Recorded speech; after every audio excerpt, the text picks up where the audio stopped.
In a quiet olive grove near Athens, a young stonemason named Lysander worked on a block of marble. He had been commissioned to carve a sculpture of Athena for the temple, a project that promised honor and the hope of future commissions. After weeks of chiseling, however, his progress seemed scant. Frustrated, Lysander tossed his tools aside and sat down in the shade of an ancient fig tree.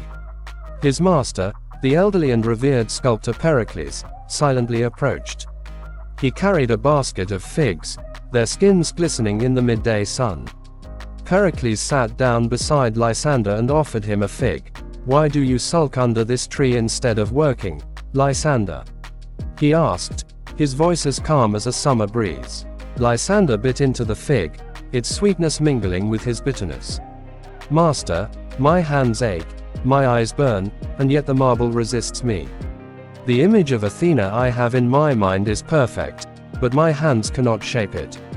I am afraid I am no sculptor, only a fool with a chisel." Pericles nodded thoughtfully and looked at the fig-laden branches. "Do you know how long it takes for a fig to ripen, Lysandros?" Lysandros frowned. "I do not know, master. A fig tree begins with a single seed, planted in the ground. It must endure harsh winters, grow under scorching suns, and drink deeply from the rain. Seasons pass before it bears fruit, and even then, not all the figs ripen at the same time. If you demanded a fig from the tree before its time, would it give in to your impatience?" "No," Lysandros admitted, "I would not." "And yet," Pericles continued, "you expect the marble to produce the image of Athena without the seasons of labor. You forget that the hands of the sculptor, like the fruit of the fig tree, ripen only with time and effort. Each stroke of the chisel, however small, brings you closer to the vision you have. To abandon the work is to abandon the harvest." Lysandros stared at the half-finished block of marble in the distance. It was unpolished and rough, but he could vaguely see the outline of the goddess taking shape. "But what if I fail? What if my work bears no fruit?" Pericles smiled, a soft, knowing smile. "The tree cares not for the value of its fruit, only for the act of producing it. Let the gods decide the harvest. Your duty, Lysandros, is to continue chiseling."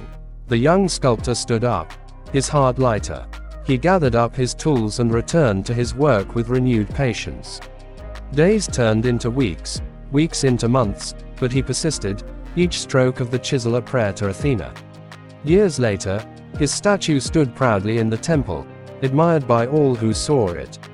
Yet Lysander often returned to the fig tree, now older and bearing fruit.